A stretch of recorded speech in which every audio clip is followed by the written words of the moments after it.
Hey guys, welcome back to the channel. In today's video, we're answering a common question. Can you withdraw money from Cryptomania? Let's dive in. Now, the short answer is no. You cannot withdraw money from Cryptomania, and here's why. Cryptomania is not a real crypto exchange.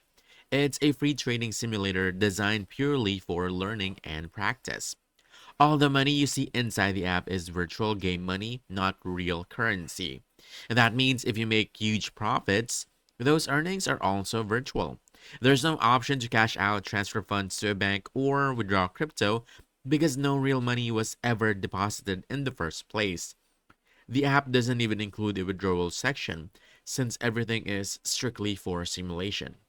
What Cryptomania is good for is learning how trading works.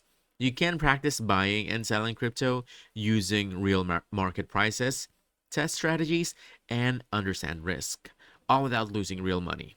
It's a safe, risk free environment for beginners. So, to summarize, you can't withdraw money from Cryptomania because it's made for education, not real trading. But if your goal is to practice and learn, it's very useful. And if your goal is to earn real money, you'll need a real crypto exchange for that. That's it.